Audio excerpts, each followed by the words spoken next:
Nous sommes dans un nouvel épisode, toujours du journaling autour du livre Vital.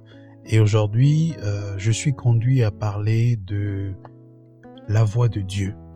De cette voix souvent qui est très silencieuse, ou du moins ce qui s'exprime à un volume très réduit, en tout cas très minime, et qui pourtant, lorsqu'on y prête attention, touche la profondeur de notre âme. Nous va directement dans l'esprit à tel point que ça ne nous laisse pas indifférents. Cette voix-là qui nous dit « Non, n'y va pas. Attention, écoute-le, écoute-la. Prends un temps de réflexion. Prends un peu de recul. Non, attention, cette personne n'est pas fréquentable. Attention, c'est pas le bon moment de parler de ce projet. Attention, c'est pas le moment de t'exposer. Attention, c'est pas le moment de mettre en avant ta relation. D'accord ? Bref, cette voix-là qui a tendance à toujours nous parler, mais qui résonne un peu de loin. D'accord ? Cette petite voix-là. Et c'est ça, en fait, qui met en exergue ce passage de la Bible qui dit que large et spacieux le chemin qui conduit à la perdition, et resserré et étroit le chemin qui conduit à la vie, il y a peu qui le prennent.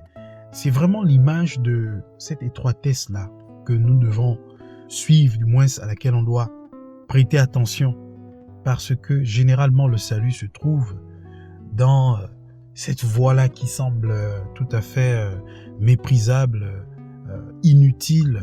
C'est vraiment en fait le propre de la nature de Dieu.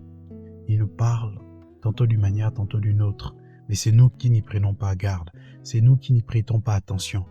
Et c'est clair, c'est biblique cette pensée, c'est biblique ce fait.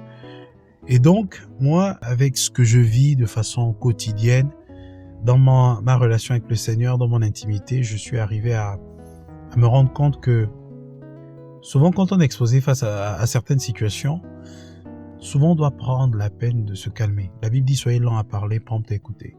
Un peu comme « Soyez lents à agir ou à réagir et prompt à réfléchir, analyser, prendre le temps de faire un tour à 360 degrés de la situation, voir les contours, les différents paramètres qui ont contribué à la venue de cette situation et comment est-ce qu'elle se manifeste, quelles peuvent être les possibles conséquences, les effets collatéraux sur les personnes qui pourraient avoir un lien avec des personnes directement impliquées. Donc bref, il y a pas mal de choses qu'on devrait toujours intégrer dans cela.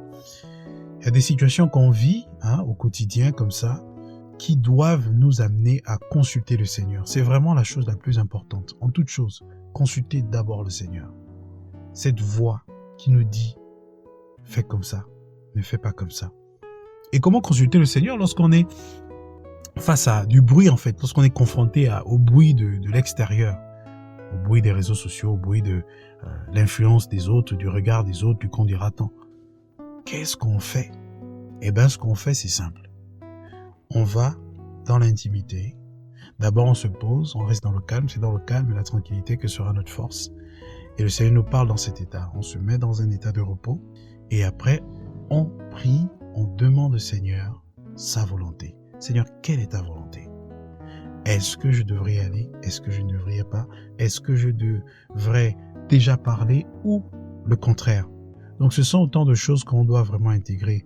Je suis en contact quotidien de cette réalité. Il y a des situations que je vis où le Seigneur va permettre qu'une personne reçoive un songe bien avant.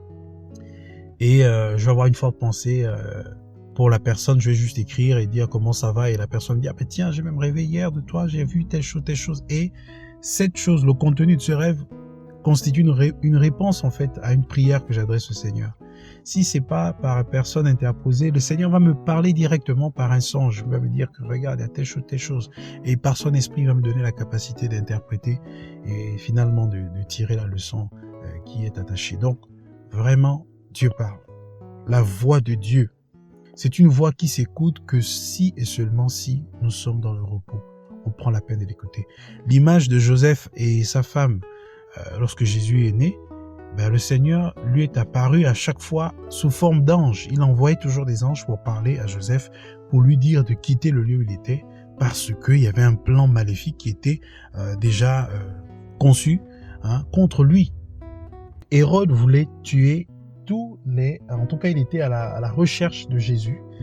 Et le Seigneur avait dit à Marie et à Joseph de fuir, d'aller en Égypte. De fuir.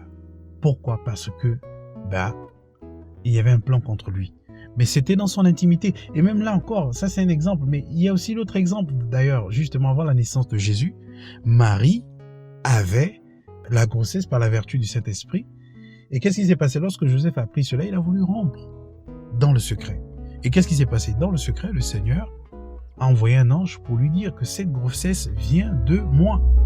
Donc il y a eu la confirmation de ce que était la volonté de Dieu.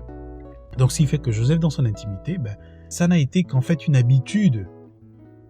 D'accord? Dans son intimité avec le Seigneur. Ça a commencé déjà par là, avant la venue de Jésus. Et après la venue de Jésus, lorsque Hérode avait un plan maléfique, le Seigneur lui est toujours apparu en songe.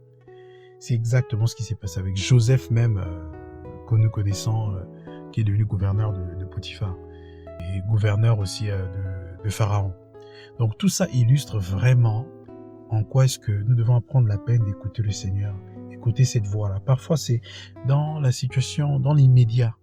Parfois c'est dans la nuit. Il nous parle. Lorsqu'on est en train de dormir, il se révèle à nous. Parfois c'est à travers une forte pensée. Parfois c'est à travers la pensée d'une autre personne. Parfois c'est à travers un livre qu'on va lire. Parfois c'est à travers un communiqué quelque part en tout cas. Cette sensibilité que nous avons à détecter la voix du Seigneur.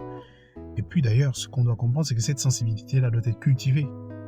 Elle doit être cultivée par la prière, cultivée par la méditation de la parole de Dieu, donc la Bible, cultivée par en tout cas tout ce qui nous permet d'être en contact avec le Seigneur, pour écouter la voix de Dieu. Donc vraiment, je partage cela pour juste nous encourager, dire que c'est vital d'écouter la voix de Dieu. C'est vital de dépendre du Seigneur. Et dépendre de lui veut tout simplement dire l'écouter et appliquer ce qu'il dit de faire. Lorsqu'on est dans une confusion, on ne sait pas quoi faire, qu'on prie. Et lorsqu'on prie, Dieu va nous dire ce qu'il faut faire. Dieu va nous orienter en tout cas. Il va nous diriger, il va nous conduire dans toute la vérité. C'est son rôle. Notre rôle n'est pas de pouvoir maîtriser notre vie. Parce que lui, il est censé être le maître de notre vie.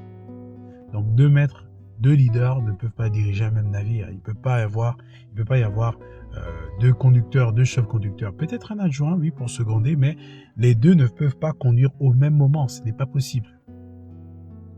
Donc tout ça, c'est juste pour nous dire que Dieu doit régner en maître souverain dans notre vie. Et pour qu'il règne, nous devons l'écouter. Et pour l'écouter, il faudrait qu'on sache que sa voix souvent, elle ne s'impose pas. Elle se laisse entendre par la lucidité spirituelle que nous avons. Parce que nous avons le libre arbitre. Mais Dieu veut que nous puissions marcher selon lui. Si on écoute sa voix, n'endurcissez pas. Aujourd'hui, si vous entendez ma voix, n'endurcissez pas vos cœurs. D'accord? Si on écoute, on comprend, on ouvre notre cœur, il entre. Et là, il nous dirige. Donc vraiment, nous avons ce grand besoin de marcher selon le Seigneur, de vivre selon lui. Et pour ce faire, nous avons besoin d'écouter sa voix. C'est ce qui va nous aider à aborder la vie de façon tout à fait différente.